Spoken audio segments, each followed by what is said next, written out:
Welcome to the Security Cocktail Hour. I'm Joe Patty. I'm Adam Roth. Adam, we have another full plate of fabulous guests today. We are lucky. I don't know how we got another panel, but wow. We not only have another panel, but we have a returning guest. Jennifer Gold is back. Hi, Jen. Hi, thank you for having me back. Oh, thanks. It's great to have you on again. And this time you brought friends, which is even better, which is very cool. We've got Roger Hockenberry. Roger, welcome to the show. Hi, it's great to be here. I think it'll be a lot of fun.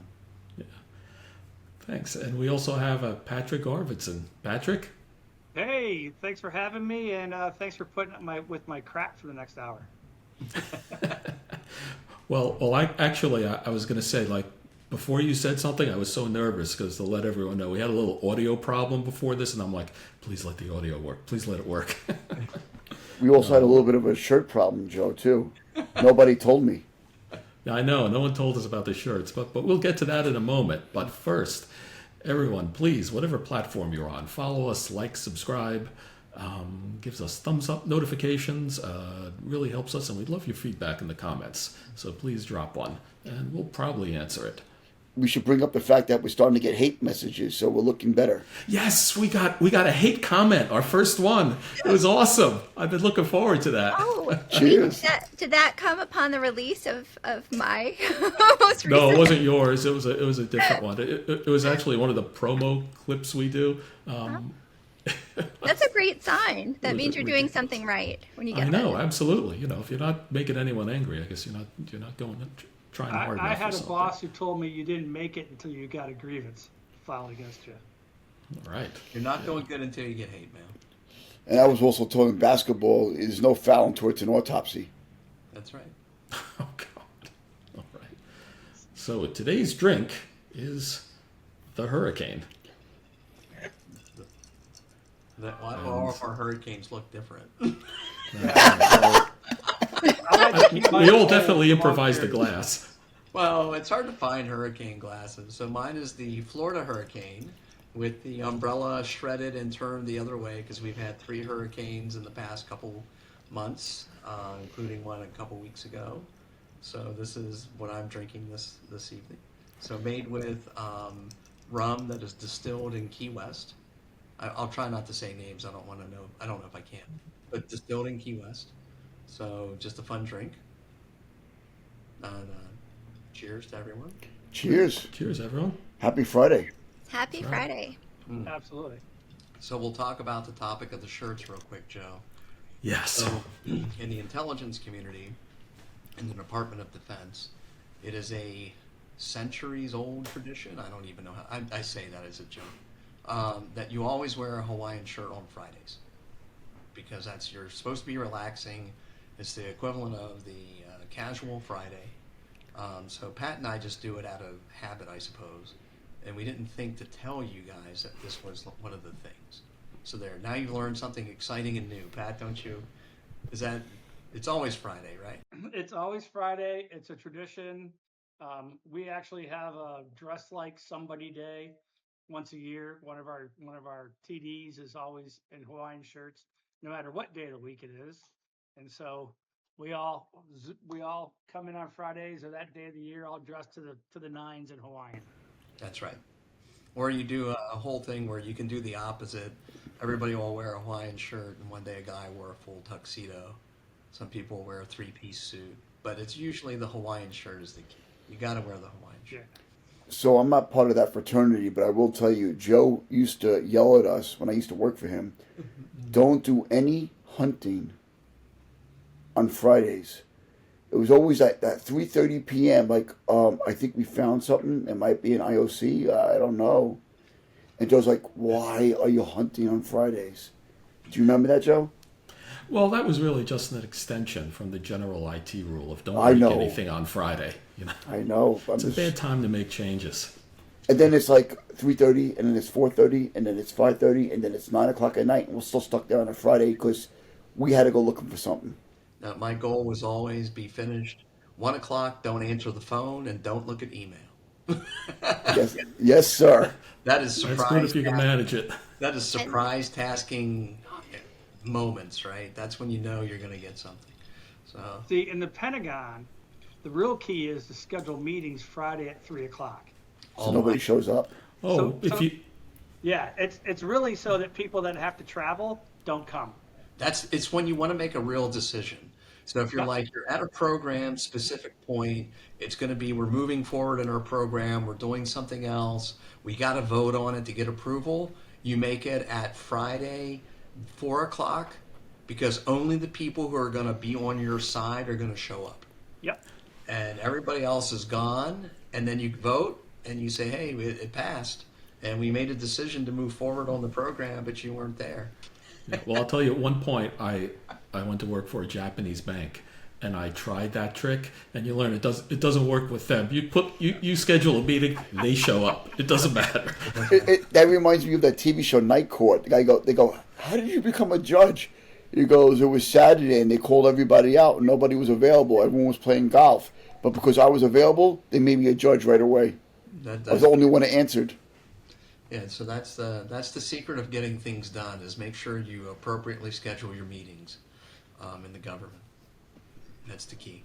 But Fridays is the #1 day for Fridays and holidays, and right before holiday is the highest number of attacks that you see from a ransomware perspective. Ooh, good factoid. So Yeah. Friday is ransomware day. So for everyone else, as everyone's winding down, that's usually when you start getting the calls, Friday into Saturday. That's true. So I don't know if you know this or not, but years ago, back when I first started, early 2000s, they used to release patches on Fridays.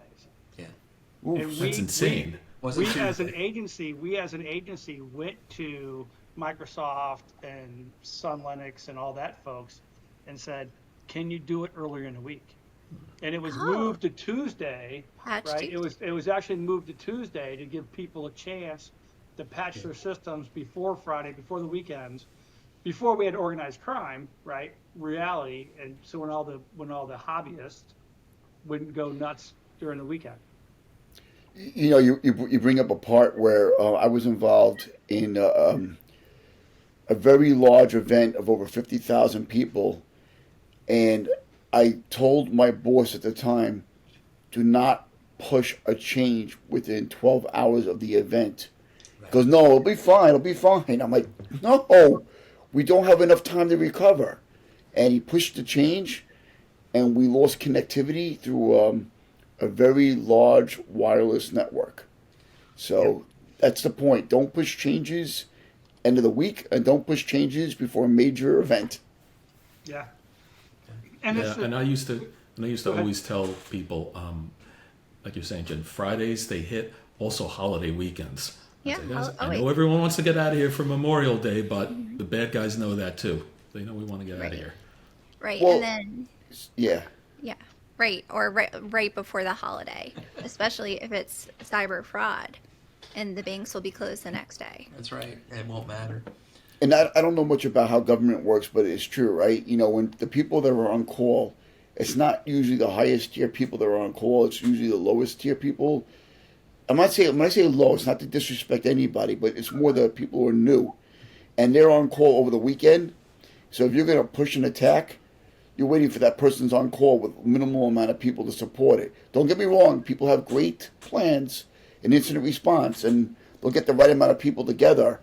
But by that time, if that threat actor has made a decent attack, it's a little bit harder, right, Roger and Pat? I agree, because that's part of your operation is to figure out when it's going to be least populated, and then figure out when you're going to have the best chance of success, and when there's going to be the least amount of potential for response.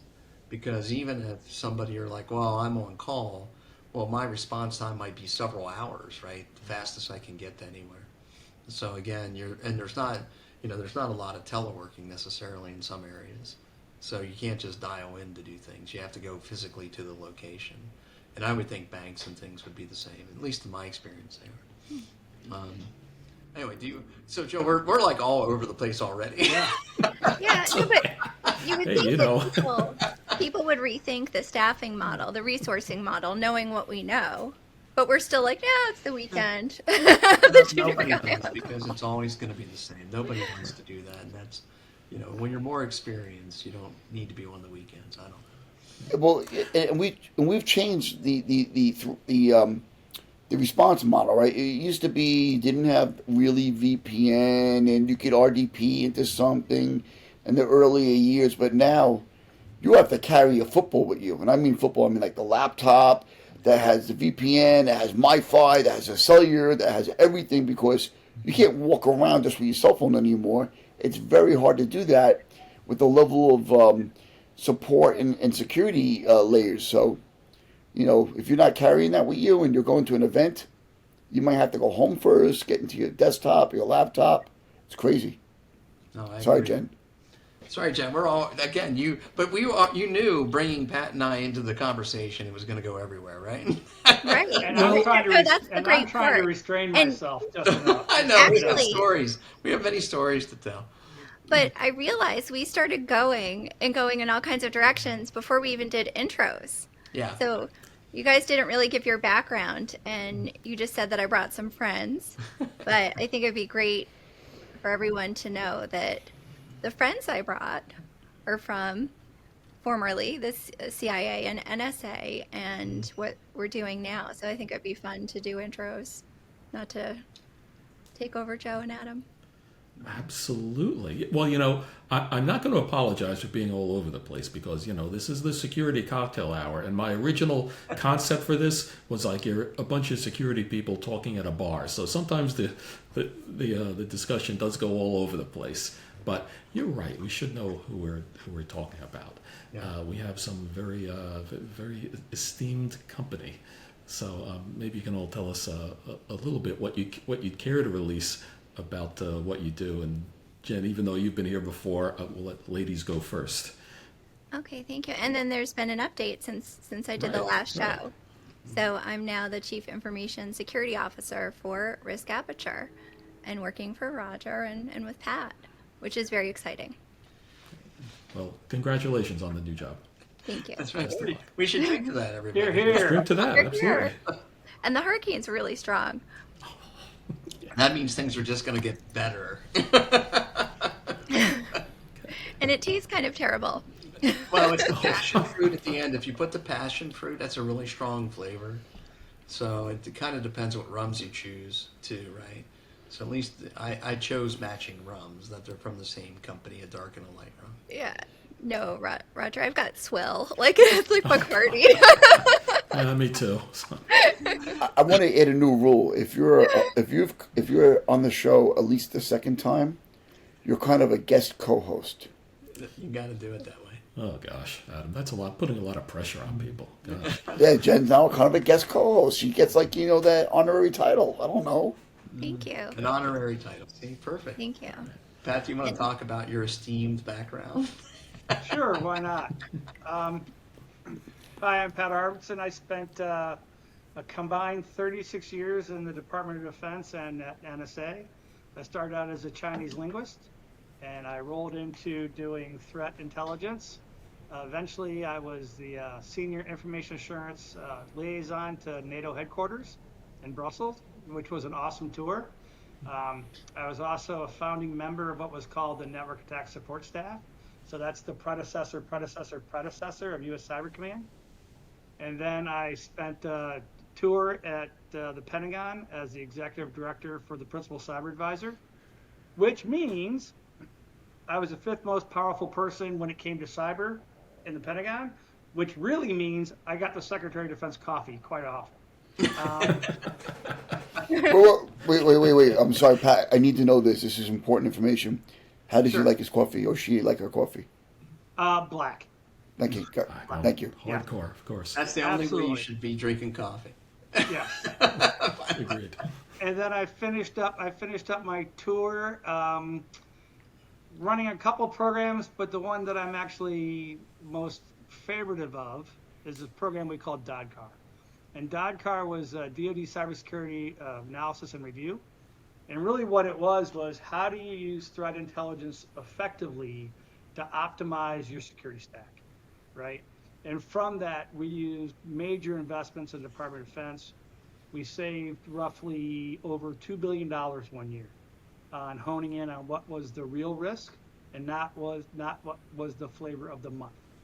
And after that, I went to another startup after I retired, and then joined forces with Roger, because I believe what we're doing at Risk Aperture is actually, to be honest with you, kind of been the missing link for a long, long time.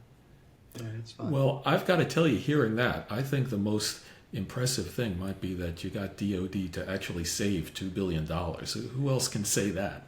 It was pretty cool, and it got to the point was even after I left the Pentagon, I was still getting phone calls about, hey, can you do analysis of this and tell us whether we're doing it the right way or not?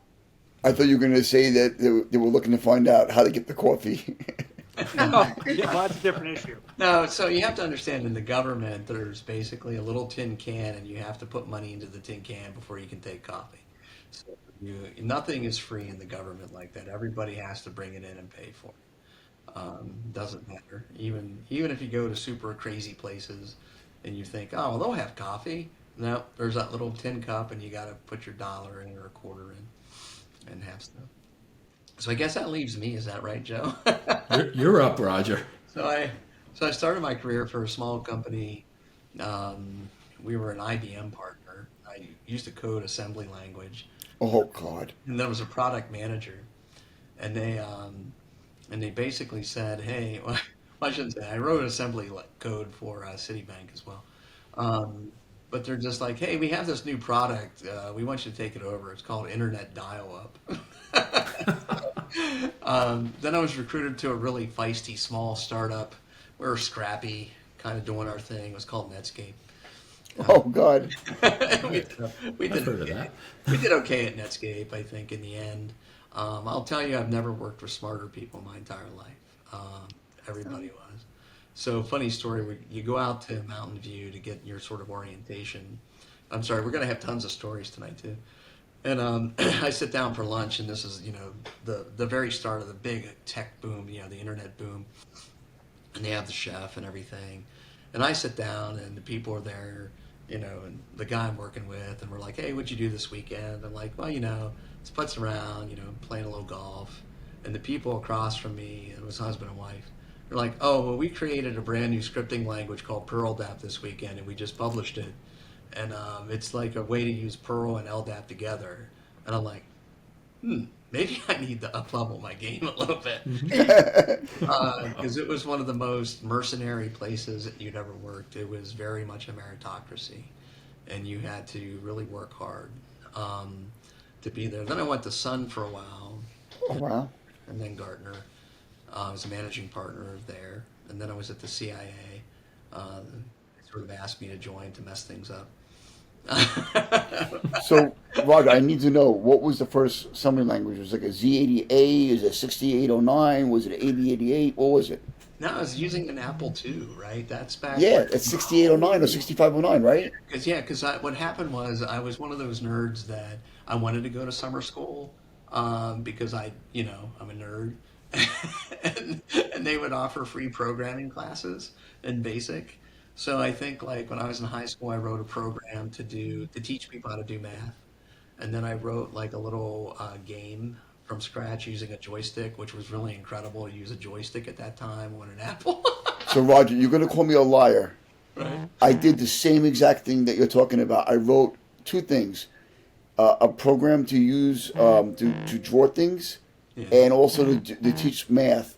It's in TRS-80 Microcomputer News back in 1989. Yeah, so it's remember you used to get those magazines and they were always messed up. Like they never had the code exactly right. Correctly, yeah. To debug it, because I had this one. It was like this MC Escher thing where you would start in high graphic and you would just plot stuff and it was supposed to mirror the plot, and it never worked. And I had to debug it and finally got it to work. And I thought like I was like a super genius. It was amazing. So Roger and Pat, and I don't know about you, Jen. Who's into MUDs? MUDs, like the games, the MUDs. Oh Yeah, like on like IRC. Yeah, IRC MUDs. I don't everything, know yeah. anything about that. I never did that. Yes. So I may or may not have some familiarity. Muds were like the Dungeons and Dragons. You hit L, Yeah, L, L, yeah. left, left, left, Yeah, pick up. Yeah. Oh my God. I'm so old. We would play the game like man. The big game when I was a kid was Punk. Hitchhiker's Guide to the Galaxy. Oh, I did that too. Right, Oh, where you yeah. would have to type in and you would Yeah, have to yeah. remember the instructions. Like you get ported up, but you forgot the town, you would die, and then you have the town. And to get the babble fish, you had to remember to put your left hand over your ear. Yes. All the text-based stuff, and I It was all loved it. text. Yeah, it was Remember no Zork? graphics whatsoever. What? Which game? I heard you. I lose low. a second. Zork. Do you remember Zork? Oh, of course, Zork. Yeah. Zork was the one I played all the time. Yeah. So now we know we're all. So anyway, I was at the CIA and I was one of the CTOs there, and I was working on cloud and working on a lot of really interesting capabilities in data science at the time. And then I left to start my own company, which was called Cognitio, and then we started Risk Aperture. So I have just been a dedicated technology geek my entire life, without any shame whatsoever, right? And I've worked in the intelligence community, my gosh, 25 years, 26 God bless. Oh, Yeah. okay. So, I'll tell you, Roger, you talk about upping your game. When I see like Joe and Roger and Jen and Pat, I'm like, I feel so small, man. I haven't done enough. no, you never Thanks do for enough. throwing me in, Adam. So, Yeah, you're welcome, Joe. The thing about the early technology stage was that it was so mercenary and it was very meritocracy, and that nobody cared anything about you except how good your code was. And it was a competition daily that you had to go in and write the best code. So I did this thing in Netscape where we were just using LDAP because we had a beautiful LDAP server. And I went to a client, and they had about 5 million customers. And I migrated all 5 million customers to the newest version of our directory with 5 bash scripts. And they never went out of service. We kept it up 100% of the time. And those scripts are just, to me, they're just like art.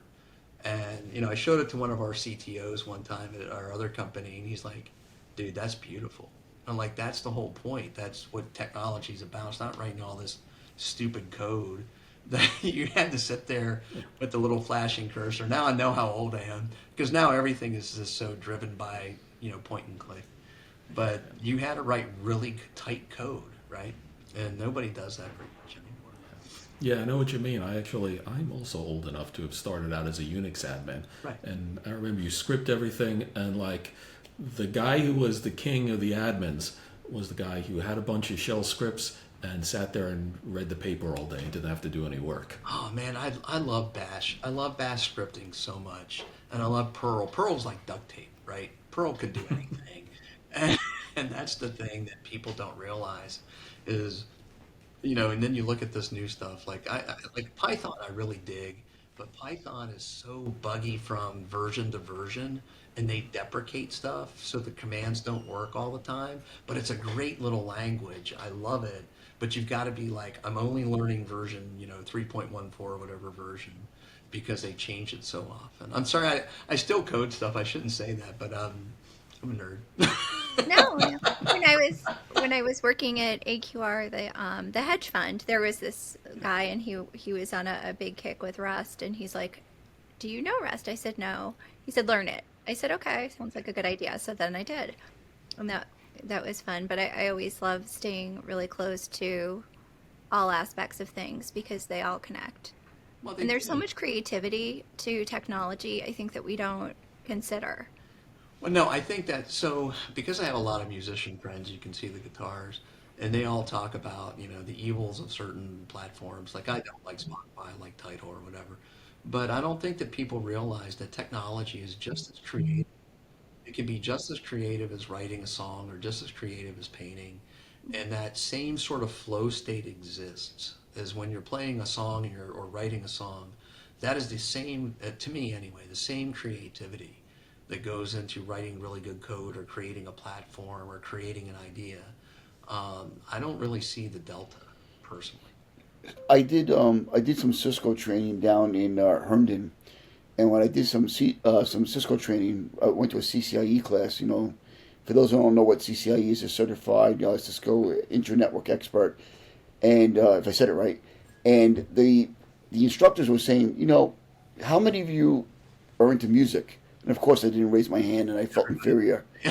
And they were said the people that know music are really good at configuring routers and switches and firewalls. They know how to code and put the right, access list. And I'm like, okay, I failed. But the point I'm making is music is definitely an extension of a certain level of creativity. There's no doubt about that. No, and I think it's the same, and you'll see a lot of technologists or people who play musical instruments or do other things like that. I think it's the math piece potentially, right? Overall, as if I were to say something about that. Not that I'm not trying to denigrate anybody's creativity or say that any. I just say that there's a par value, in my opinion, of being creative.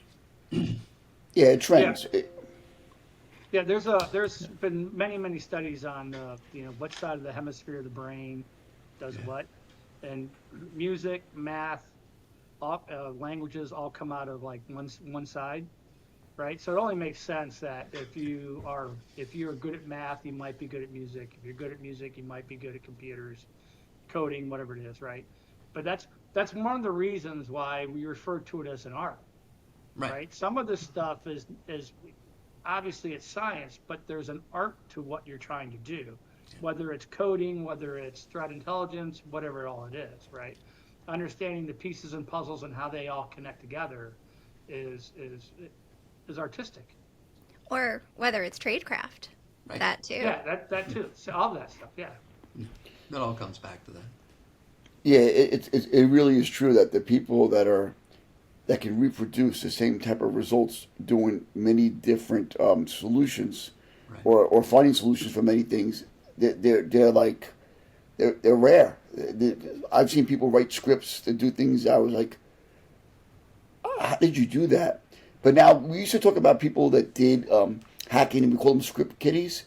But now the people that are writing the scripts today, they're all using ChatGPT. Well, yeah, they're using ChatGPT. Remember, you would down. What was it? Lion was one of the little script things that you would buy. So, so here's the thing, because I think this goes to one of our first topics is about commoditization, right? So if you look at the intelligence community or the capacity of the intelligence community or nation state, or what we call national technical means, it's become very commoditized. So remember, okay, let's go back, 90s, 2000s. Pat knows a lot about this as well. I want to launch, a DDoS attack. Well, first of all, I got to create a 0-day or some kind of malware that's going to infect a series of computers that are connected to the internet. And then I will create a command and control capability on those, and then hopefully be able to mass enough compute to launch a DDoS attack against you. But that's going to take years. I mean, months. You're not talking weeks or days. And then when cloud computing started, it was a boon because I could spin up servers and I could start to just say, I don't need to launch malware anymore. I can just spin up servers. And when, I remember when I was at Gartner, we would talk to Amazon and, and we did a bunch of projects with them. And part of it was, it's hard to tell, what's one guy doing day trading being very successful look like versus what does somebody launching malware attacks look like. And you could see attacks start to come out of the various cloud providers, at 50 megabits a second, right, or a half second, 100 megabits a second, because they could just simply take over compute. But so that commoditization, in my opinion, is compute's basically free. So I don't have to do nearly as much as I had to do 25 years ago to be successful. I mean, Pat, do you agree, disagree? No, I agree with that. I mean, it's an interesting story, right? When you start looking at DDoS attacks and the maturation of them and how they've gone, right? I remember looking at cases and people and organizations that were driven out of business, right? Just by, Cloud9 was a famous UK company that was actually driven out of business. They're driven off the web, right? And then the argument back then, a lot of the argument was, well, can you actually see that And if you can see it, can you stop it? And I'm not talking about the people at the endpoint, right? I'm talking about the internet service providers, the big things like that. Right. And that became a really heavy conversation, right? Because does AT&T, CenturyLink, Verizon, whoever heck, because I could look at internethealthpulse.net years ago, right, and see the major connections and go, there's a DDoS flowing across there. It has to be, right? And then you talk to them, and they're like, no, you're just looking at a spike in traffic. That's not necessarily a DDoS attack.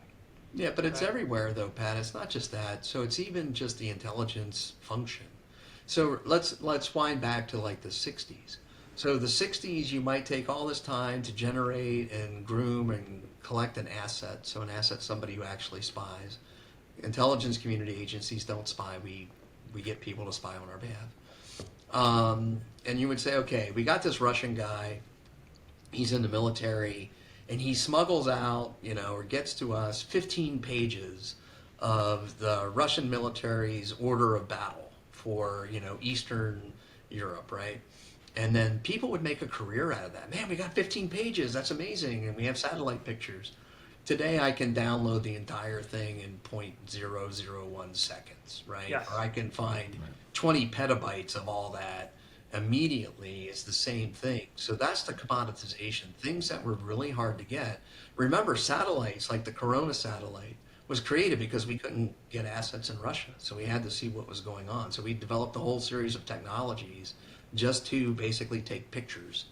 And that's where they would have the big rolls of glass film, and they would be ejected from a satellite, fall through the surface, and airplanes would go grab them, and then they would be collected into 1 kilometer by 1 kilometer pictures, which are called tiles. So that's even today with Google, you get a tile, right? And that's all the way back in the 50s and 60s with the intelligence community.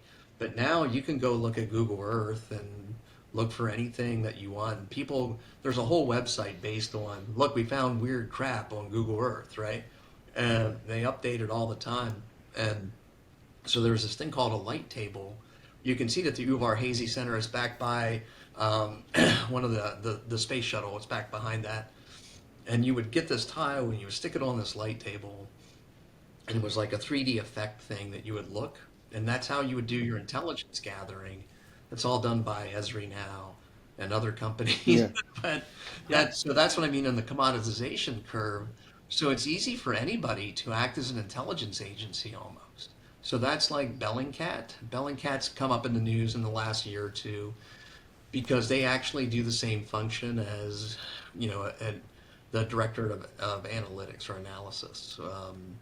And they do the same thing as open source. And they basically just use open source capabilities to create the same exact kind of product that an intelligence community funded by the government does.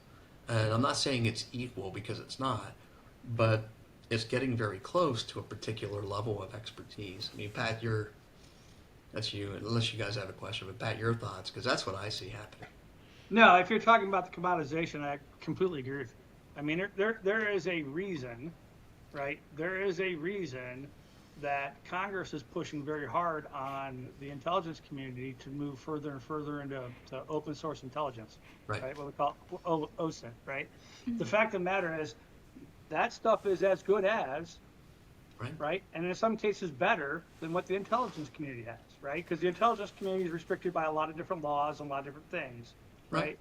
But, But then some private company is not restricted by those same laws and effects.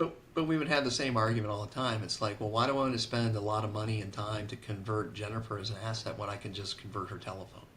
Oh, And well, it doesn't cost me anything. Yeah, I mean, that's completely, and I that's a get this- different topic, right? There's commoditization where the availability has become so much commercial. Yeah. But if you want to talk about the interconnected or the hyperconnected internet, right, and the impact it's had on intelligence gathering, yeah, I mean, there is no need for a Jason Bourne. Sorry, No. there's No. not, right? No. It But- makes for a really good movie, but awesome. you don't need it, right, at all. So I think it's interesting too. So you both have this government perspective, and I've essentially come up through the financial sector, but have OSINT skills and have been focused on developing and building out threat intelligence in a meaningful way and understanding human and trying to pull this together from the other side of it. And the capabilities and what you can do are incredibly powerful, and how you get creative with it, and the different things you can find. And it's fascinating. It really is a very, very interesting field. And then you have all of these other forms of intelligence that have evolved, certainly like the ad intelligence, the social media intelligence, all of this data that you can pull from. But that's the thing, Jen, is that when you see stuff, it is basically this capability that grows. So I did this speaking engagement maybe 8, 9 years ago, maybe a little longer. And I told the crowd at the time that every company was going to become a data-driven analytic powerhouse. And that was the only way to gain competitive advantage in the market space, is that your ability to collect and exploit data was going to drive your success. And it didn't matter whether you made steel or if you made routers, or it didn't matter what vertical you're in or if you sold insurance. And I told him, I said, you're a technology company that uses intelligence who happens to sell insurance. And that's just the product you happen to vend that day. And I think that speaks to this commoditization, right? Okay, Yeah, I so think I do want to make a subtle point though, right? Yeah. One of the key differences, and it's rooted in how they're built and funded, right? The intelligence community is not a monetary generating organization, No. right? Private companies are, Hope and not. they should be. So I'm not arguing that. But what I'm going to say is the difference is the intelligence community does have a level of rigor, right, that they have to meet Correct. before they produce an intelligence report. So there is some checks and balances they go through before they actually generate it. That's why it takes them a few extra days compared to organization. And the second thing is this, is the intelligence community actually decides collectively what the hell they're going to call something. Right. So there's a reason that the Chinese groups are Volt Typhoon, Salt Typhoon, and whatever the latest typhoon is, right? You want to go out and Cozy Bear, Cozy this, whatever it is, right? Yeah. You know, right? Salt's China, Cozy's Russia, da da da. You go on a Microsoft release or a Palo Alto release or somebody else release. You're like, are they talking about the same group of people? Who the heck are they talking about, right? That's so funny you say that, because we were talking about that with all these different threat intelligence companies. Some using APT numbers, some using names. You know, we often wondered. There's no chart. If there is, it's not officially sanctioned by anybody. But you're talking about Cozy Bear. Oh, I think it's APT 36, but you're not sure. Yeah. So there's no standard. MITRE tries to do that. If you're familiar with the MITRE attack Of framework, course, you yeah. actually go into it, right? If you deep dive into it, they try to do that, but they can't keep up with it. Don't get me started on that kind of, the standards issues between private companies, public is going to be the thing that breaks public-private relationships. Yeah. It's just So- gonna make it unwieldy. Okay, hold on. We got a lot going on. Who's up? Oh, I have to ask something, because I've been wanting to get to this since we even started preparing the show. Which is, you're talking about, I've been a customer of intelligence, but of the commercial intelligence, those firms that produce it. And one of the biggest questions we always have is, how good is it? And I can tell you, at least me and many people have made the assumption that it's not as good as what the government has. Oh, it's But not. are you saying it's getting closer though, because of the It is. OSINT exploitation? It is getting closer, but you have to remember, from a nation perspective, and we're the wealthiest nation on earth, the United States, we have the ability to pursue information that is not, that other countries, it's just not economically feasible. And we don't count the cost. There's no way to say an intelligence operation can be benchmarked. What you're looking at is the outcome and the result worth the money that you spent? And so you just say that getting this information or getting this advantage for our leadership to make better decisions is worth this much money. But I think most companies need to start adopting that kind of thing. Free intelligence that you get every day in your email is worthless, because it's just repetition of other pieces of data that's reposted from other places. Like And stock tips. It's stale by the yeah, time, yeah, this is right? You know, yeah. it's It's spam. stale. It's basically, I just delete every bit of it because it doesn't mean anything. There's a couple that I'll read, but unless you're actually paying for it and there's a value to it, and that you see what they're doing behind the scenes. So what you want to ask is, okay, if I'm going to pay you $10,000 a year, $100,000 a year, $1 million a year, I want to know what your methodology is. I want to know what your discipline is. I want to know how you're validating. Because remember, in large data, the thing that's always missing, because Pat and I did a whole thing with this, was about veracity. So one of the things you have to understand is that a lot of data is, a lot of sloppy intelligence is gathered by people self-validating. They'll say, oh, somebody posted something, but somebody else reposted. Well, that's a validation of that. It's not. It's not a secondary or tertiary piece of data that comes and triangulates. So what a lot of these companies do, and they're like, well, I'm just going to post, my daily cyber update. Well, first of all, nobody reads it because it's too much to ingest. Secondly, none of it's really relevant to me as a company, and I really don't know where the hell it comes from. So how do I know it's not somebody trying to influence my decisions? So there is no value in free, in my Well, and that's like, it's funny, right? Because Joe and I have had these conversations when I work for Joe. When we're looking at threat intelligence companies, some of them regurgitate other people's threat intelligence, and others have poisoned it purposely to show attribution to the original company. The other part is all these companies like, hey, we're XYZ threat intelligence. We got 8,200 people working for us. We have NSA. We have CIA. It doesn't necessarily. What? Go ahead. Yeah, right, exactly. But when it comes to what they're actually doing, they're completely opaque. It's like, okay, you got smart people. That's the thing is you got to delve into it. If I'm going to start making business decisions based on some piece of spam I get in the morning, I'm probably not in the right position to make that decision. Second thing is you've got to really start delving into, does this company that I'm getting information from actually understand my vertical, what I do? And what is their process for collecting data? Right. So while there's a commoditization curve that occurs and is much easier, the barrier of entry for you becoming an intelligence agency is very low. I can do that tomorrow if I really want, or Jen can or Pat can. But that doesn't necessarily mean our information's correct, right? And that's the value. Go ahead, Pat. I'm sorry. Yeah, you're starting to delve into the pyramid of pain, right? What is good intel, right? So first off, bone to pick, right?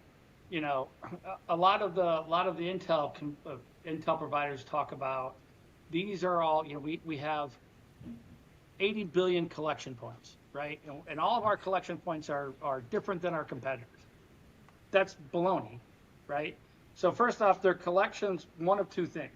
Their collection is either from customers endpoints are pulling data off of that, right? Or they're leasing computers out in the wild, right? And do you think that companies that are leasing computers out in the wild aren't leasing them to multiple different companies? My sneaking suspicion is that it's 80% overlap, right? Easily. So when you have 80% overlap, if I come out and say, hey, guess what? Red Panda is going to attack Jen, and Roger comes out and says, Red Panda is going to attack Jen because we're both looking at the same data. Exactly. But I now verify I verify my report by saying Roger just said it. In the intel community, we call that circular reporting. Right. But there's no validity to that data because it hasn't been vetted or validated or anything else like that. We're just bouncing ideas off each other and saying, hey, we're good.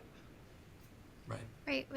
So prior to this, and I think we spoke about this on the last program, Joe and Adam, because of all of these things and because all the data is stale and you get inundated with data. And if you have IOCs are helpful in terms of blocking, but indicators of compromise means someone's been compromised.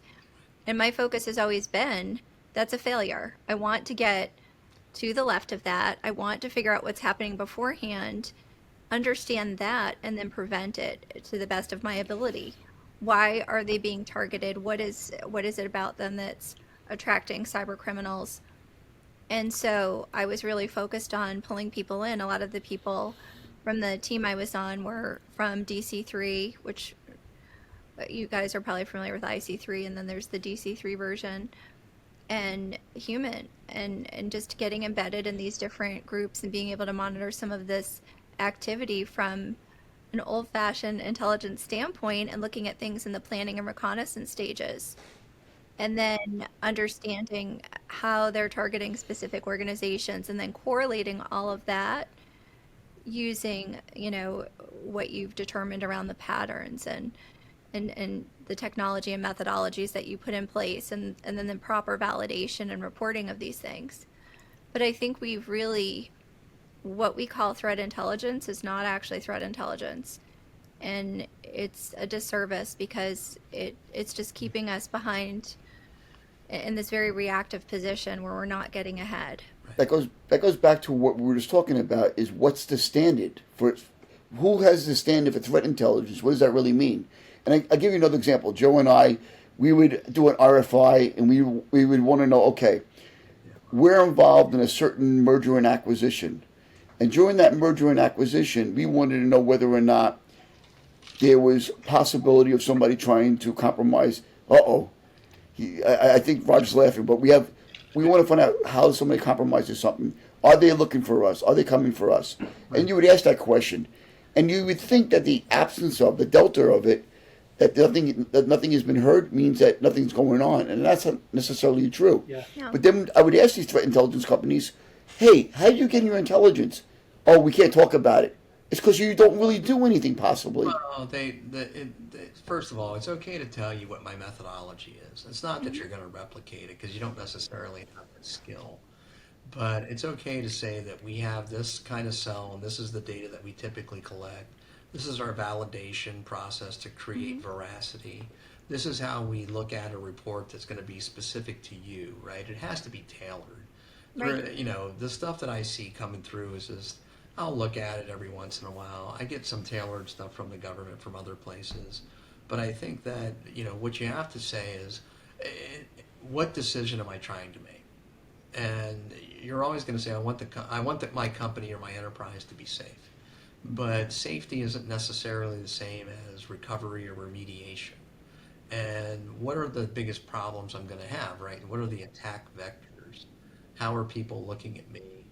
But all that is based on your company, right? So you always have what we call it, there's two things. It's institutional debt and technical debt. So how you operate as an institution creates one circle in a Venn diagram. And then how you operate with your technical debt creates the other piece, and that overlap is where your risk really lies.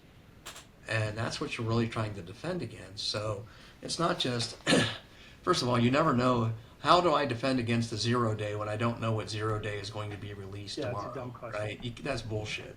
Yeah. So Right. And I don't like that. Like almost every company that we look at is utterly tactical and looks at known attack. We catalog known attack vectors. Well, they're already fucking known. I'm not allowed to say That's fine. That's fine.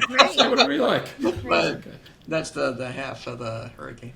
But I don't. But the problem is, well, known ones are already typically patched, right? Or they're not patched, or it's usually human factors. Yeah. But if you only have a tactical capability that's looking for an anomaly that's already known, then you've lost part of the battle. So two things on that I want to address, right? The first one is you can use that intel, right, if you use it correctly, Right. right? And one of the ways to use that correctly is, believe it or not, heuristics, Yeah. right? I get So that. you take the minor heat map and you sit down and you look at, I don't care what you look at 50 good reports, right? And I'll categorize good reports as it's got the adversary TTPs, it's got the adversary's matter of exploitation, you've got what the adversary exfilled, right? 89%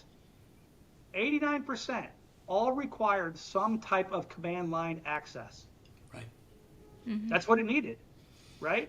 So if you have a good intel group that's looking at trends, not just blocks, but trends, you know off the top of your head, I better lock down whatever command line access I have, command.exe, Windows PowerShell, whatever the Mac version is, whatever it is, right?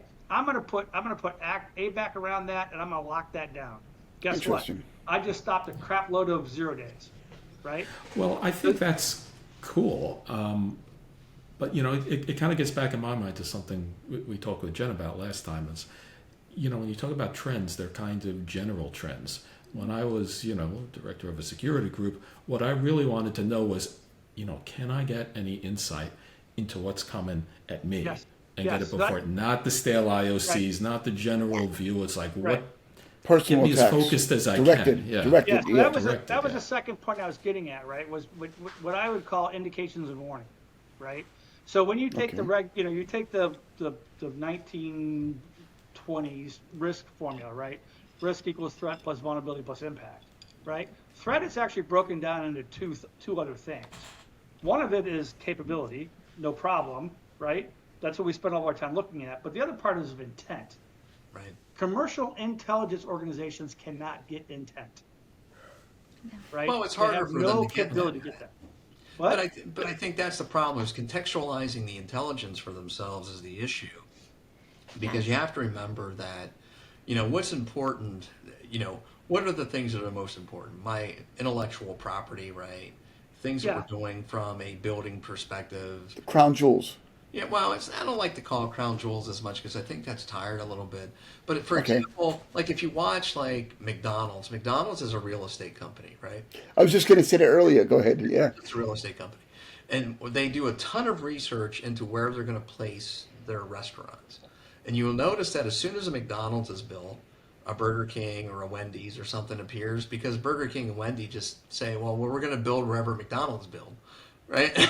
So that's the part that they're trying to get to. So that's an intelligence capability, is like, well, I got to keep them, in order for me to keep ahead of the competition, I've got to be able to keep where I'm going to be building a little more quiet. Or what companies don't see is that nation states like a Russia or a China are very interested in that, because commoditization of IP, they're using them as free research and development. So if you've created something that's interesting and you're selling it, well, if they can just commoditize it and sell it, well, you know, wherever they sell it in their markets or even back to us, it behooves them just to steal it from you. Yeah, but so I agree with you, but that's on the impact side. Right. When you're sitting in Joe's desk, right, in Joe's seat, and he wants to know, right, who's going to attack me, right? Part of that is intent. Right. Yes. So if I'm a CEO of a bank, I don't care about the Joint Cyber Advisory about Volt Typhoon. They're going after electric grids. I don't care, right? But if I'm an electric grid owner, I care about that, right? And I've got to tailor my defenses based upon who is going to attack me and the intent that they're going to attack me. And again, throw on the impact in there. I'm not discounting that, right? But what I'm saying is, don't spend money on stuff that doesn't matter. Right. And the only way you can figure that out is who is going to attack me and how are they going to attack me and why are they attacking me? Why are they going to attack you? That's What makes you appealing to them? Yeah. And when you talk about intent too, so I always go back to this and say that I started out as a psychology major, and I always go back to the fact that understanding psychology and behaviors has been very helpful in this career. And looking at intent and examining cybercriminal behavior. And I'm extremely interested in those patterns, the behavioral patterns, how they occur, the sequencing in which they occur, and monitoring that activity and then making sense out of it and being able to inform an organization so that they can take action in advance of being attacked. And also why they're appealing, understanding that, monitoring that type of chatter and providing that intelligence to them, but doing it in a way that, to your point, contextualizes it for their business. How is it meaningful to them unless it's meaningful on the business terms and what they care about? So it's really important to start doing things with more, that are just more specific to organizations, more meaningful. We can't afford to have this flood of data. I'm really excited to tell this story. So story time, right? So so way back when I was still in uniform, like I said, I was a Chinese linguist, right? But I was part of an experimental program to get put into a cyber threat. This is before we even called it cyber, right? And I wrote a report based upon a Chinese hacking group, and what they were doing, they were hacking their way around the world. This is just web face-to-face, right? They were just doing web face-to-face.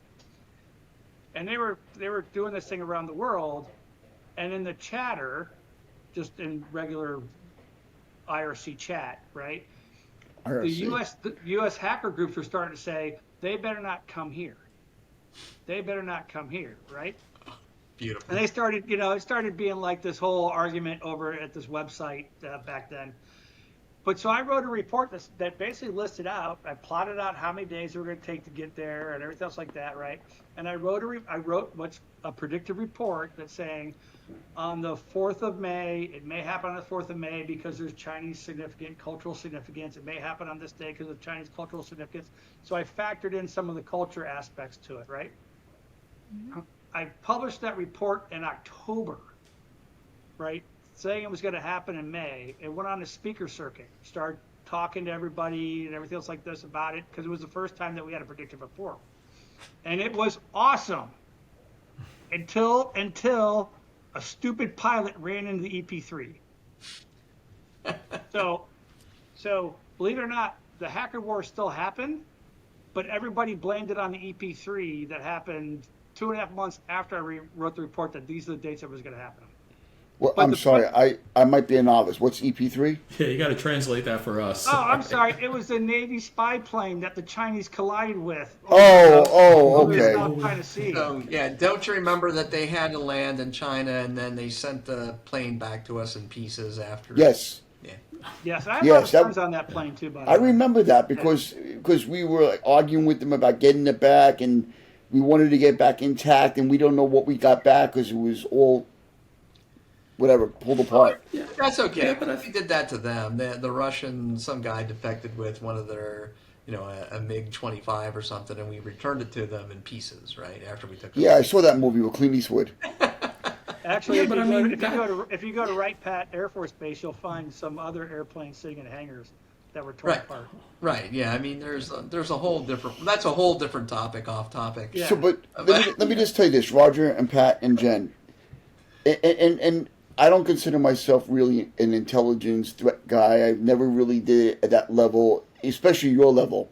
But for somebody like me, and maybe Joe, and Joe was more knowledgeable in threat intelligence, you guys have a different perspective because you have a different level of training and exposure. And because of your exposure, you might not see it the way I see it. For example, for me, when I was looking at stuff, we didn't have that level of complication. For us, it was, Adam, go find out whether or not you can work with one of our threat intel companies to find out whether or not you can do an RFI to see whether or not they're aware of a merger and acquisition we might be doing. Yeah. Look for chatter based on our firm on specific dates. And I might not even know all this stuff because I wasn't privileged to all of it. So go find out about something you don't know. Yeah. But you guys, go ahead. I'm sorry, Joe. I was going to say you're right, and you're kind of getting to the thing where we, in the rubber meets the road thing of running the security group. A lot of things we get like that were tactical, and the executives would like to say, find out about this, ask a question. Okay, that's useful, but the deeper stuff that I think we've been talking about also are, the trends, and it's like, okay, where should I be focusing my program? I know I have these threats. Which are the ones that the people out there are interested in? I know I have this, I hate to say crown jewels, but I have all these various jewels. Which ones are they trying to steal? That kind of thing. But that's the problem that we see in the world, and that's sort of what Risk Aperture is doing. But we want to contextualize it for you and say why. But I think that for most companies, they focus so tactically on the moment, right? And then all the products that they buy are very tactically focused. All of them are magic wands, right? I was out of Black Hat, and everybody has their magic wand. You need to do this SecDevOps magic wand. You need to do this, two-factor authentication magic wand. You need to see how many computers are on your network magic wand. I mean, those are all valuable. Don't get me wrong, but it's really not a strategic view of cyber. It's not saying, how am I really managing risk in the enterprise? And that's the problem that I think most people have, is it's always been looked at as, oh, it's just some technical geek dude who used to play, Hitchhiker's Guide on the computer on his Apple II. That's the problem, right? It's not, and the problem is it's not people in their basements anymore. It's not kids. This is a business. Cybercrime is a huge business, and it has all the markings of a typical market vertical. There's innovation that occurs. There's mergers and acquisitions that occur. There's innovation that occurs. There's investment that occurs. And they're all looking for the return on that investment. It is just a new market vertical. And I don't think people take that seriously enough. And they don't look at it as, they just keep in their head, oh, it's just Roger sitting in his mom's basement with his computer and his headphone, listening to Rush and doing whatever. That's so far gone, right? That's like just noise now. This is a serious business that makes tons of money, and why wouldn't they target you? Yeah, the interesting thing is, right, if you go and you talk to the CFO or whatever it is, right, from, I don't care, any manufacturing company, and you say, hey, read in the paper today that there's a conflict brewing between Elbonia and somebody else, right? How is that going to impact us down the road, right? They'll pull out spreadsheets, they'll pull everything else like that and have it laid out, right? There's a train strike coming from Canada. How is that going to affect our supply chain and our resources? And they'll have all that laid out. The reality is, what they don't understand is that same scenario is affecting their cyber risk. It is. Right. Right? And it's just not factored into the business aspect of it. Poor Right. Jen. No, for risk aperture, we call that outside pressure. Right. So what we're doing, and Roger can better articulate it than I can, especially after the hurricane, but That's a business skill, doing it after the hurricane. They did that in a movie once. They made you drink and code, but go ahead. And let me just rewind before I even finish with that statement. I have to rewind for a moment because Adam, you said IRC. It's still alive and well and Yes, fully it in is. use by cyber criminals. They love IRC. So in case you get nostalgic, just sharing that information. But looking at what the outside pressures are, and one of the biggest things I've always felt in my career is, why are we so siloed? Why aren't we looking at the risk in terms of how it comes together cohesively? We look at the little pieces, but we don't look at the whole story. And it seems really uninformed and not a great approach to looking at how we navigate in the world. And so are we considering the geopolitical pressures and the context there and how that may impact what's happening? Are we considering the targeted threat intelligence? And we can get a lot of information now utilizing predictive analytics and data science. It's incredibly advanced, and there's so much more that we can do in such a meaningful way. So Yeah. Sorry. Go ahead. I got one better for you, and Roger and Pat and Jen too, right? Think of it this way.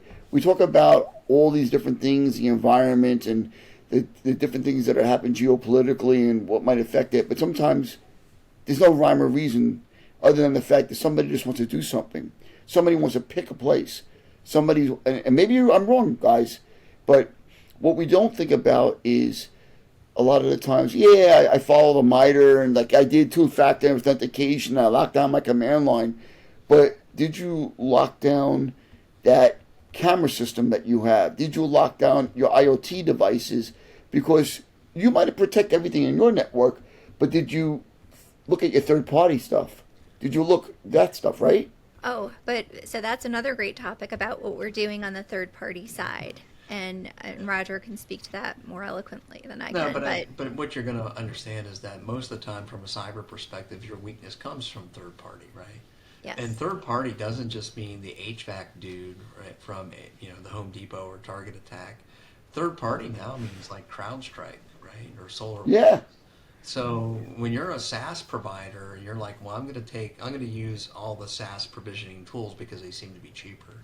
You're like, well, I'm going to be sending my data to SaaS, and I'm going to accept all these updates in the APIs. Well, you lose control of that.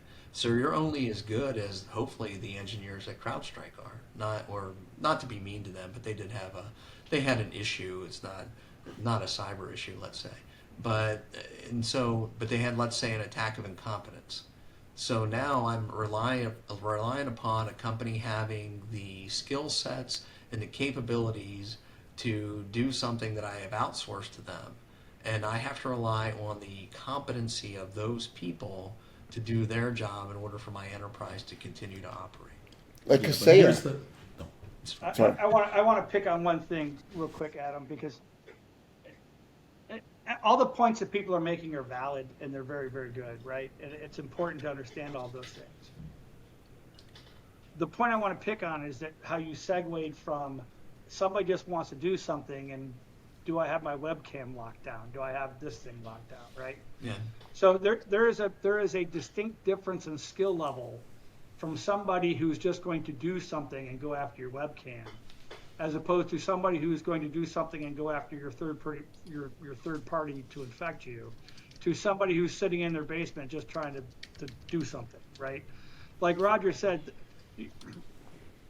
because cyber crime has become so institutionalized, right? They have HR departments, they have all these things that go on with it, right?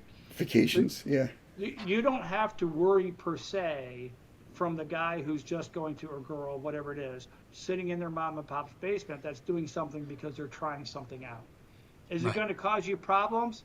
Yeah. But I'm telling you, if you have a basic patch management system, you're probably okay against them, right? What you're not okay against is the organized crime aspect of it, whether it's state-sponsored or whether it's just a really good Lazarus group or somebody like that that's really trying to generate funds, right? That's two different things. But it's important to understand the differences, because you can get caught chasing the low level guys really easy and not understand that your bigger issue really is coming from a different vector. Right. So then let me ask you this then, as someone maybe in charge of it. Should I be more worried? I probably know the answer, but how do you feel about the difference between worrying about, kind of the ransomware, the big guys, where you're, if you get on their radar or whatever, they're like, okay, they're going after you, versus, the little things, the opportunistic things. Because I can tell you that, when you're in cybersecurity, you hate to say, I got to focus on this, we got to worry about this, the kid in the basement, but when you get popped by one of them, God, it's embarrassing, and it's just it's brutal. Not only to you personally, but to the whole, to the reputation of the organization. And executives worry about that a lot. Well, that's the commoditization. So, me and sitting in my basement using stolen credit cards to spin up Amazon servers to rainbow attack you, I have that ability now. So you do have to worry about them just as much as you have to worry about organized crime. That's the problem. So where do you spend time and resource, right? Basic hygiene is the most impressive thing you can do, right? Just getting that stuff down is the easiest thing. But then starting to think about, okay, well, what do I do with whatever the analog to script kiddies are today? Because they're even more sophisticated than they used to be, and they share information on Discord, etc. And so they're trying to probe around, because there is still that ego problem that you have, which is they wanted to show on Discord still that I got into your system. They're not really nefarious necessarily, but they have the equal value of a highly coordinated cyber cell. And you've got to take your time and make sure that you're thinking about all of them. What about the kid in the hotel with the Amazon stick that connects to your network and compromises it? But the most impressive thing is typically like an open Wi-Fi port. It's really simple stuff that screws you in the end, right? Yeah.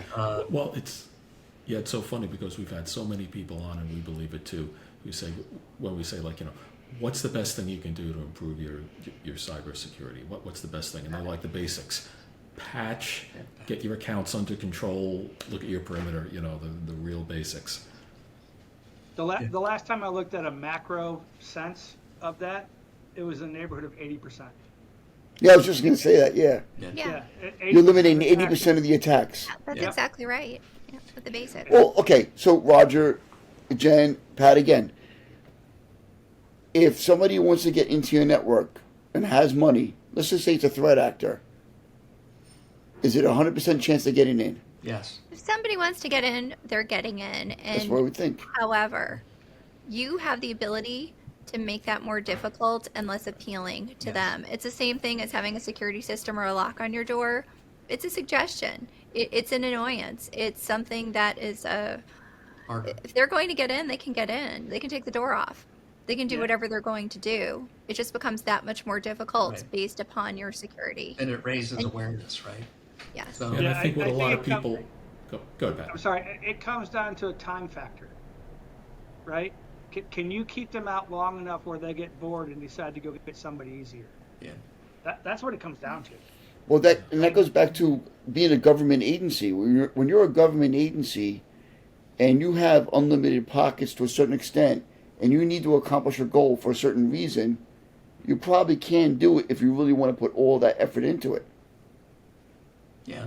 So think about it. So you may decide that we want to target X. That could be a 10-year project, right? That could be 5 years. That could be 20 years. So what you have to remember is that the biggest difference if we come down and still in that commoditization curve is the government has the intelligence community has the ability to be patient, right? And I don't think a lot of criminals do because they're looking for the score. They can't be that patient. So they'll take bigger risk overall. And for most companies, if you just focus on remediation and you focus on recovery and identification, you can never stop anybody who's dedicated. Somebody will eventually come around whatever moat you have built because you consider yourself a castle. They will find a way to get behind the castle wall. So now what you're saying is, okay, you have to always wake up. If I'm a CISO, I would wake up every day and think, I have between 2 and 20 people in my network who I don't want in my network. At a minimum, there are people in my network today. And depending on the size of my enterprise, it might even be more than that, especially if I'm a global company. I have to wake up and go, there is somebody trying to do our company harm internally, and they are already in my network. What am I doing about that? Yeah, I was story time. I was talking to a buddy of mine. They had 5 major manufacturing locations, and their headquarters is in the state of Maryland. I'll leave it at that, right? Commercial company. Brilliant SOC guys, brilliant CISO, top notch, all the way around, right? And they start seeing anomalous traffic on the network. I mean, just some weird anomalous traffic. They couldn't figure out what it was, right? And so they start doing the investigation, they start tracing, they start doing all kinds of things. They eventually track it down.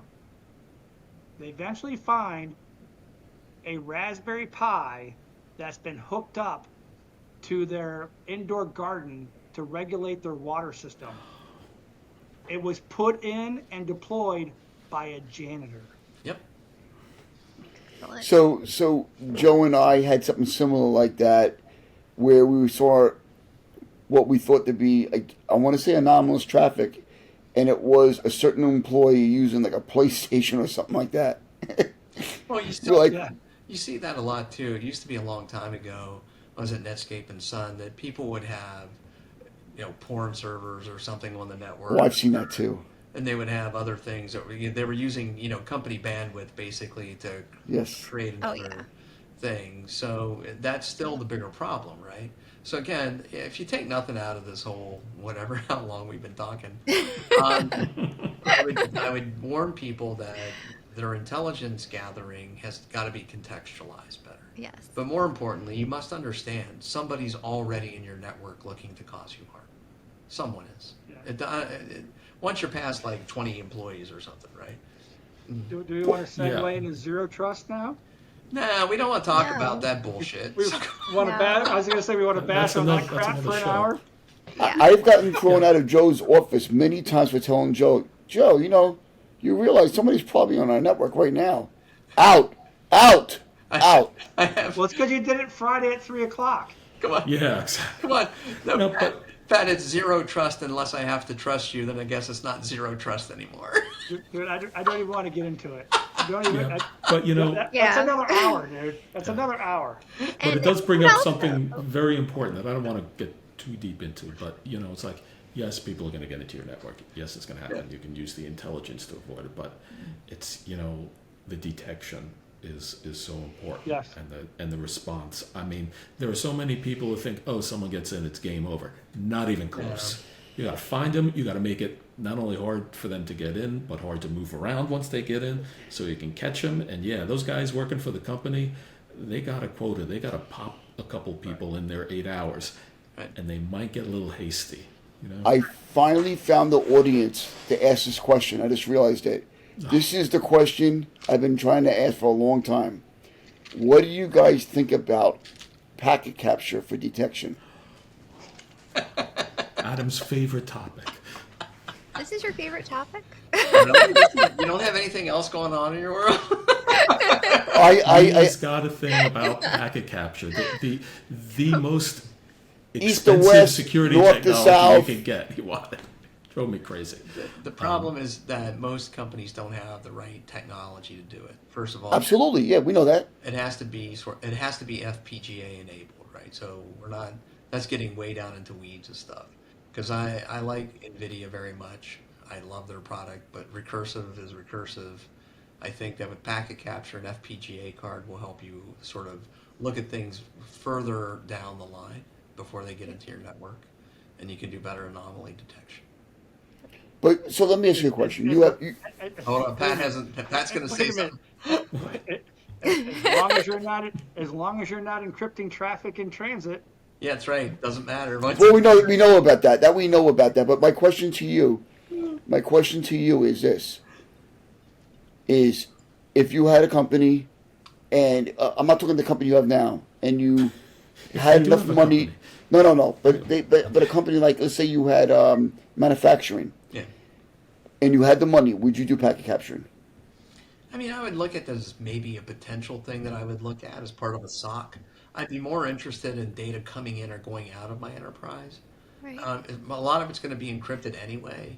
I'd be more interested. There's other things I would be interested in, let's say. Yeah, Potential. that's it. Seriously, that was always the argument with Adam. It's like, yes, it can work. Yes, it may be a good thing, but everything's a matter of priorities. Right. And when you have something that expensive, it means we're not doing a lot of other things. Yeah. that It may would a not lot be more my first relevant. dollar.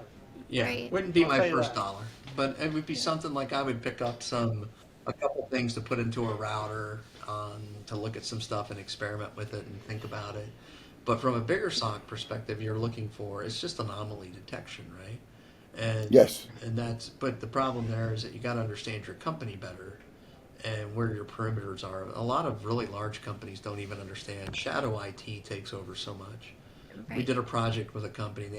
They thought they only had one IT department. They had 5, and one of them was deployed into the Amazon cloud. But we really liked their architecture; it was really good, but nobody knew about it. Well, could have been worse. Put it that way. They No. had other problems, but Oh. All right, everyone. This is our longest episode. This has been fun. We could probably go on for another hour and a half, but we're getting up here to last call, where we kind of put out our final thoughts. And I guess also at the end of the show, you know, we'll emulate Howard Stern and say we're going to do the plugs now. Did you guys want to talk a little bit about risk aperture, or just say where you are at least? yeah. So as a company, what we're doing is we're helping contextualize risk for the executive, right? And we're helping you come up with how do you manage cyber strategically.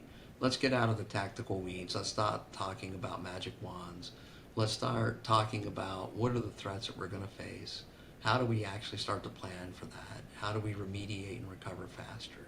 And how do we understand how that institutional and technical debt, outside pressure all comes together to create, you know, what the risk appetite for your company is? I guess that's probably pretty close, Jen or Pat. Do you agree?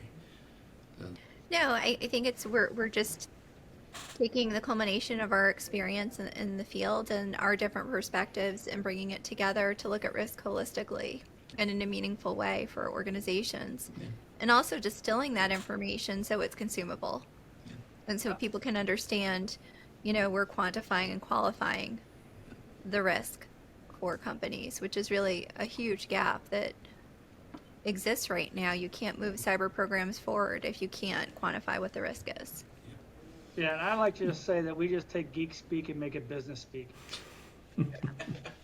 And you do it very, very well. I can say you do have a lot of experience, and thank you so much for sharing it with us. The time has really flown by. I'm sure we could talk a lot more. Thanks again. Don't ever get Pat and me started. Yeah, I think we've gotten you started, but we're nowhere near like 1 to 10. We're on like number 2 or 3. It gets wild. That's why I like the company so much, because we have people like Pat and Jen and David and Whitney, and people who just really are good at what they do. And you would be surprised. Our internal chat that we use is lit up it's even deeper than this. I mean, today we had, what was the one that we were talking about today? The article that you had, Jen, and then we were talking about how the SecDef is messing up, and it just got crazy. It's so good, though. I love these conversations so much. The Office of Cyber and Emerging Technology. Oh, yes, that's right. Yes, I'm sorry. Yes. And we had deep opinions about this. So, and paying ransomware or not paying ransomware, and you can't tell people to not pay ransomware when the cops never show up anyway. It's too late to a degree. Well, I know. That's not their job. That's a whole other discussion again. Actually, let me defend the cops. The cops' job is not to protect. No, it's not. That has been decided by the Supreme Court. Nope. Right? It's only to catch criminals. That's right. Right? So until somebody hacks you and encrypts your drive, they've done nothing wrong. But Pat, if we could even just conclude on this thought and just share your mob analogy, which I love so much today. Oh, sorry. So I'm a Jersey guy. Come on, let's hear the mob analogy. I loved it. So It was perfect. Let me caveat this, because we're kind of veering left of discussion, right? A lot of the growing trend right now in cyber is blame the victim, right? The victim got hacked, so we're gonna go after the CISO, the SEC. Stop paying ransomware. New insurance companies are enabling ransom groups by paying ransoms. Blah blah blah blah blah. Got it, right? But when the mob goes into a neighborhood and starts extorting people and breaking their stuff unless they pay protection money, we don't go in and hammer the shop owner. Right. We go after the mob, right? And so if you really want to have that quote unquote moonshot, right? How do we protect cyberspace? What's the moonshot? Let's get a moonshot together that really talks about how do we go after ransomware. Yeah. Because I'll tell you, it's not outlawing Bitcoin. You're never going to do that. It's not going to be about stopping people from paying ransom. One of the companies in the article paid a $5 million ransom, and now they're paying a $65 million class action suit. Right? But the company was still viable and running and doing all the stuff that they're supposed to do if they're paying the $5 million. So the $65 million is just punitive. Right? Yes. It doesn't do anything. Right. So the whole thing is a mess. Right? Yeah. It's just a mess. Right. And again, I don't have any answers. Right. When your next episode of Cocktail and Cyber. Yeah. Actually, that's something I have a lot of thoughts on, and we can go on for another couple of shows on that. We actually absolutely. We actually have plug in a future episode. We have a professional ransomware negotiator coming on in a future episode. Oh, that's gonna be that would be awesome. That's gonna be awesome. That'll be that would be cool. awesome. Yeah. I can't wait to see that. Yeah. Okay, so final thoughts. My Yes. final thought is this: even though I've bashed them really, really hard, you need good cyber threat intelligence. You do. And more importantly, you need good people to run it. Yes. Well, that's it. We're not bashing it. We want it to be better, to be honest. Absolutely. That would be great. Go ahead. I'm sorry, Jen. No, just to go back to the original point. So I think what we've done here is we've taken all of our experience and we've created what it is that we want to exist in this marketplace to make a difference and to be impactful. So it's a really exciting place to be. Yeah. I was gonna say, I would argue you need like the basics, and I know some of you might say no, but the DLPs and the deceptive technology and the MFA and all the standard things that we talk about. You need that. You still need it, I think, in my opinion. That's table stakes, right? That's table Yeah. stakes. Yeah. That's the stuff that keeps the noise down and keeps the 80% Yes. out. So I think you do need good threat intelligence. You need good contextualization. And you need to be able to make better decisions about the risk appetite of your enterprise and what you're going to do for it. It's all about your culture at the end of the day. Yep. Right? Your culture dictates what you're going to do. Absolutely. Definitely. Well, Roger, Jen, Pat, thanks again. This has been tremendous fun and a fabulous discussion. Really good. Plus, we had good drinks, right? And we had good drinks. Yeah, I'm gonna have to mix up another one now that I don't have to stay awake for the next hour. But So, Joe, to our audience, do you want to see the part 2 of this? Leave us feedback. Leave us comments. give us send We us want to know comments. whether or not Roger, Jen, and Pat are coming back on to tell you some more stories, maybe a little guitar. Maybe. You'll Obviously, see us in look, Hawaiian shirts. Hawaiian shirts. Or send your hate mail, and then we'll know Yeah, we're really more hate popular. mail. Or hate mail. Yeah, and we'll definitely come back. Yeah, oh Great. yeah, That'd be absolutely. great. Adam and I could use hair tips. Yeah, that's true Right. too. Well, perfect. Okay. Well, Joe, Oh, thank- and- Thanks again. Pat and I just put out a paper on Shadow AI. So Yes. you mentioned Shadow IT. People go can check check it out our write up on Shadow AI. Very cool. All right. Okay. Thanks everyone. you. And thanks for listening and watching. Thank you. Bye. See you next time.